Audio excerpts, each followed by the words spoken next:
Hello, and welcome to this episode of Women in Engineering, success stories from STEM professionals, science, technology, engineering, math. In this episode, I will be talking with Peyton Gibson, a civil engineer and economist with more than 7 years experience in the architecture, engineering, construction industries, about her journey and experiences in the field of engineering, with a particular focus on her career transitions as she moved to Netherlands, remote work experiences, as well as cross-cultural communication challenges, as well as how she maintains work-life, I don't call it balance, but work-life integration, while redefining success as a woman in engineering. My name is Tiffany Tichy, a senior mechanical engineer, STEM advocate, TEDx international speaker, and an internationally recognized author of children's books, including What Can I Be? STEM Careers from A to Z, as well as STEM Crew Adventure Series. I also host the Read It Right radio show on WDRB Media. I'm the owner of Thrive Edge Publishing, as well as owner and publishing consultant of Inspired Authors Publishing. And with that, let's jump right into today's episode.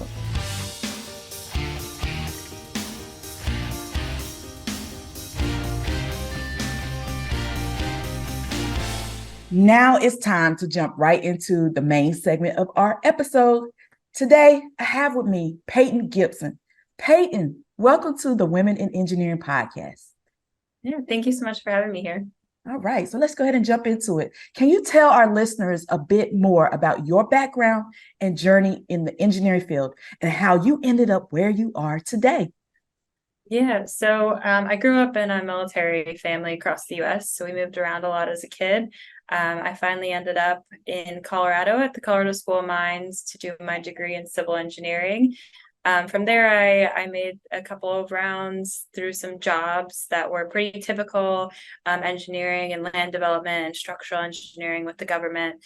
From there, I kind of started to diverge a little bit from the traditional civil engineering path, going towards infrastructure policy in DC. So that was really exciting and very different work from what I think the typical civil engineer does. From there, I moved to the Netherlands, and I've been here for 2 years now. I came here originally to get a degree in economics, actually, and I stayed to work with Autodesk, which is a make and design company.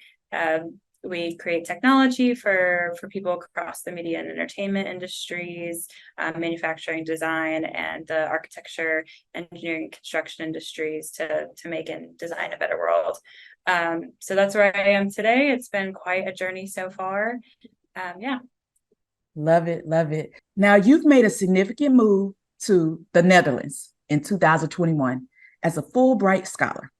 What prompted this move, and how has the experience of living and working abroad influenced your perspective on engineering and your career? Yeah, so I was living and working in DC in infrastructure policy, and I came into DC as a civil engineer with a pretty robust engineering background. I was working with a lot of economists and policy analysts and policy professionals, folks who had worked in the political circuit for all their life. And I felt like, I had kind of the technical background in engineering, but was missing kind of the economics piece of it to really work in infrastructure policy, the best that I could. So I was looking at different programs, and I found this one here in the Netherlands. I ended up in a very specific economics program called spatial economics.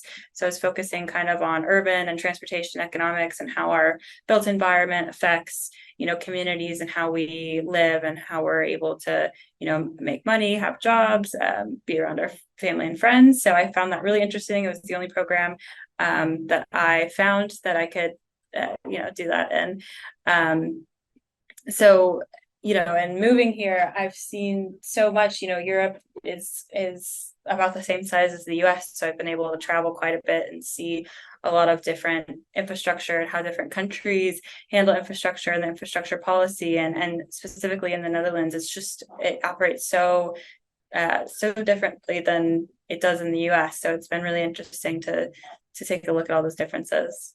Wow, I love it. And the whole abroad part is amazing. I mean, I love traveling. So the fact that you get to do the traveling as well as do your work as well is amazing. So I love that you took in on that experience and journey.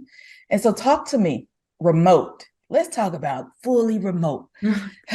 Working fully remote is becoming more common, but it can still be challenges. Could you share your experiences of working remotely as a young professional in a new city and country, especially within a large company like Autodesk? Yeah, I think working remote for me has kind of been a double-edged sword. It allows a lot of flexibility, right? You can, one day I'll work from home, and then some days I'll go into our co-working space. It means I travel probably a little bit more for my job than some others do. But at the same time, I was new to Amsterdam, still new to the city, kind of came here alone. So sometimes it can be pretty lonely, working from home. And some folks, it's a huge blessing because they have kids at home, and I don't have significant responsibilities at home. So sometimes I just kind of want to get out of the house. And I do miss that in-person interaction sometimes that you have at the office, that you're a young professional moving to a new city, and sometimes you meet friends that way.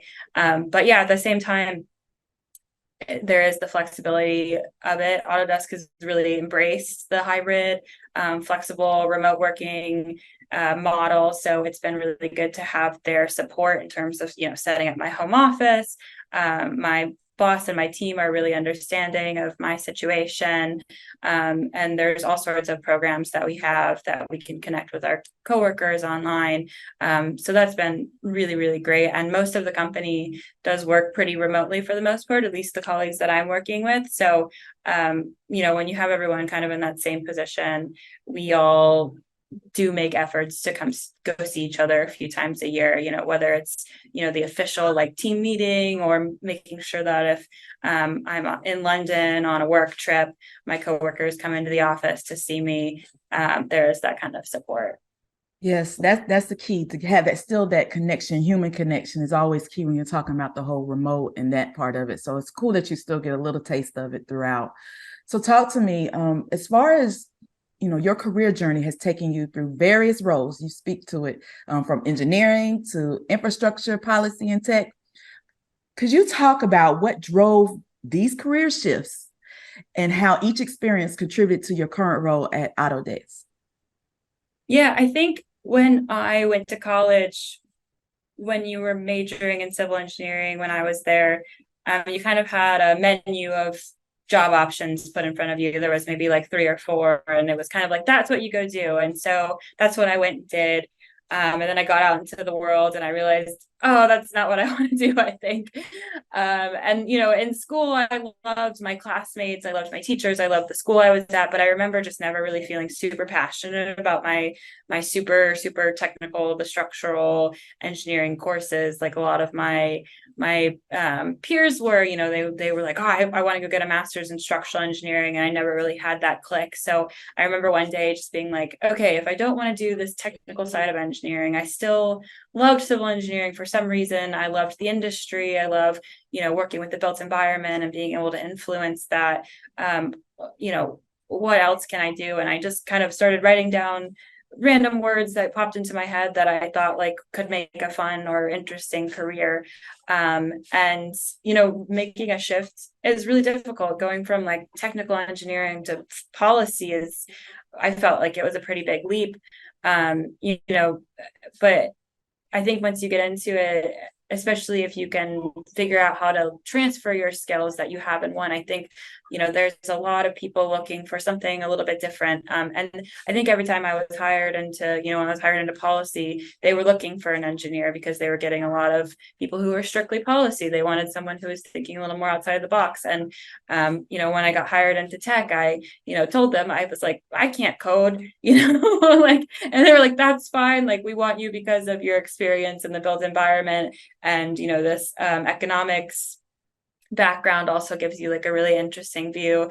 And it's just all about how you can fit into the organization and what you bring to them. So don't be scared of making a step, or at least exploring what your options could be if you're interested in something that you weren't, trained in. Yeah, and that's a good segue. I was going to ask you, many engineers follow traditional career paths, just like you said. So traditionally, transitioning to the different roles with the industry, that you've done can be daunting. But what advice, and you maybe gave a tip to us as far as that, but what advice would you give to engineers considering similar career shifts or transitions? Yeah, I think the first part is just to kind of talk to people who are doing what you might like to do and understand, how is it possible for me to get from where I am to there? Or even taking a few courses. If you're interested in going into the tech world, maybe you can pitch taking a class and product management to your manager. Just kind of dipping your toes in where you can and exploring, because I think people are willing to take risks on folks that are a little outside of the box just to start things up a little bit. I think that's key. Some great advice. I love it, Peyton. So talk to us. Cross-cultural communication is a vital skill, especially in today's globalized world. I mean, you going abroad is an example. Can you share some of the challenges and rewards you've experienced when it comes to cross-cultural communication, both in your personal life and in your engineering work? Yeah, so I moved here, and like I said, I've moved probably over 20 times in my entire life so far, just because of being a military brat and, moving a few times after university to DC, and I was in Minneapolis and Denver for a bit. So, I mean, across the US, we have some pretty big cultural gaps, just in terms of, I mean, you said you're from the South, so the South has a very different culture from up north, right? So I thought that maybe I would be used to being this social cultural chameleon. Turns out things are very different here. And Amsterdam is quite a global city as well. So you have a little bit of everything. There's a lot of Italians here. There's a lot of Germans here. I have Chinese friends. I have Brazilian friends, French friends, and even though that some of their countries are a little closer together, they're all quite different as well. I remember talking to some of my British colleagues and like naively and ignorantly thinking like, oh, they're an English speaking country, so they work and they act the same as us. And I could not be more wrong in some ways. They have a very different sense of humor. If you've ever watched the two different versions of The Office. So even making friends, I think at first, when I first moved here, I would sometimes my jokes wouldn't land and I'd be like, oh no, like I'm not funny here. And just getting to the deeper connections is just like making friendships was different here. Everything from, school and dating and life in general, how you move throughout the world is just a whole different world. When it comes to working, though, I've been in this unique position where I'm working on a lot of global teams as an American in the Netherlands. But I'm working with Americans who are working out of the US, since we're an American company, and we work a lot with a lot of like large engineering global companies as well.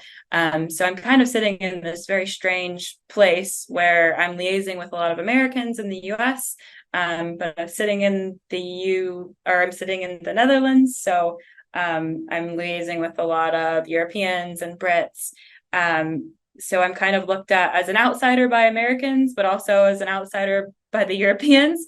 But at times I'm also this bridge for communication from the Americans to Europe, since I've been here for a few years and kind of understand the different ways of working, which there are very different ways of working for every single country that I've worked with here. I mean, the Nordics, just as an example, are well known for like wanting to work very collaboratively. Everyone kind of has to agree on everything when you're in a meeting, no matter where you are in the hierarchy.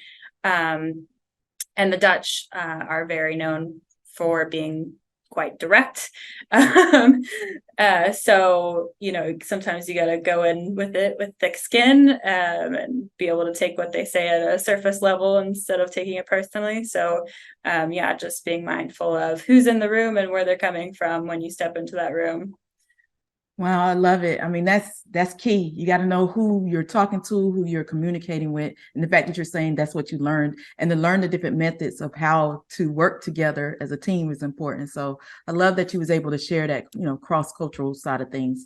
Now let's talk about, involvement in activities outside of work, from triathlon to learning Dutch. How do you find, and the word balance, I really like to say work-life integration between your professional and your personal pursuits. And do you believe this portion of it, as far as the integration part, has played a role in your success as an engineer? Yeah, I mean, like, I think now in my career, I'm starting to take a step back and kind of prioritize what's important to me, especially outside of work. Making sure that you don't burn out is really important. Back in the US, I was super involved with the American Society of Civil Engineers, and I totally credit that for kind of where I am today.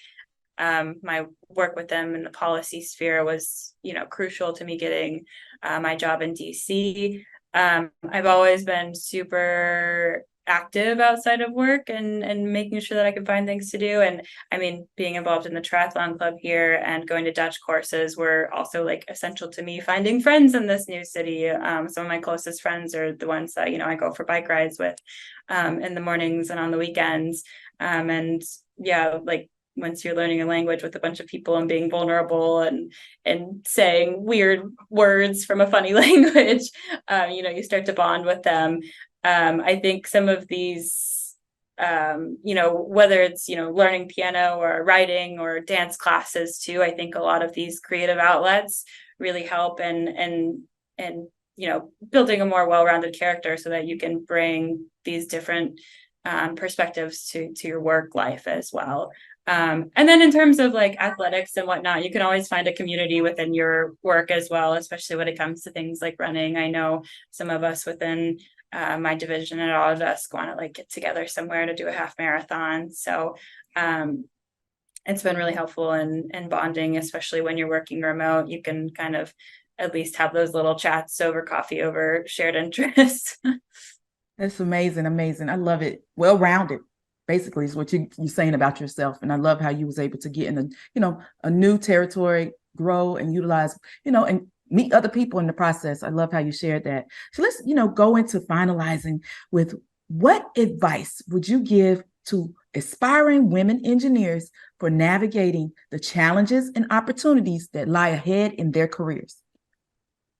Yeah, I think there is just so much opportunity in the STEM field, especially for women. There's super exciting stuff going on within, I'm working kind of in the tech industry, so I'm really excited on how that ties into my civil engineering background as well. I think, we are still trying to grow the presence of women in STEM, right? So like, I'm one of few women I work with, which can be really hard at times. And, Autodesk has this pretty large Autodesk Women's Network, which I find helpful that they are out there supporting, this cause. But for me, it's been really important to find women role models within my own team or within who's kind of working on the same things that I am and interacting with the same people that I am, because, it's been really important to have someone on the same time zone. One, sometimes, folks are in another time zone, and that can be difficult, but just so that they kind of understand exactly what you're going through has been really, really helpful to me. So finding a mentor in your space that you can just kind of, vent about, oh, I was the only woman in that meeting again. Like, that was a little frustrating. So yeah, I think that's my one piece of advice, is finding some sort of mentor. Yeah, that's a good advice. I love it. Mentoring is key. That will help, as far as, like you said, someone helping, guiding you, giving some advice, because it is a journey being, only woman in the room in some of the places as far as representing for engineering. So kudos to all that you're doing and all that you're continue to do and bring the awareness of it. And so lastly, how can people get in touch with you? Talk to us. How can people get more from you and get in touch with you? I think you can contact me on LinkedIn. I'm usually I check that pretty often. My full name, Peyton Gibson, put in Amsterdam for a location. I'm also on Instagram, Peyton Jane Gibson. And I have a website as well, PeytonJaneGibson.com. It has some of my portfolio stuff. And if you want to get in touch, I think you can there as well. So happy to help anyone looking to plan a trip to Amsterdam, or if you have questions about the tech and getting into tech or getting into STEM policy, would love to connect. Love it. Thank you so much, Peyton, for being a great guest and sharing your gems and tips to definitely get more women in engineering, or those women in engineering currently in it. So thank you for all that you've been able to do today and sharing. Yeah, thank you so much for having me. Thank you for listening. Be sure to subscribe to our podcast so you won't miss our upcoming episodes featuring interviews with inspiring women engineers, discussions about industry trends, and much more. Go to womeninengineeringpodcast.com, where you will find a summary of the key points discussed in today's episode, as well as links to any of the resources, websites, or books mentioned during this episode. Until next time, may your engineering endeavors be as remarkable as the women whose stories we're sharing. Stay curious, keep innovating, and engineer a better future.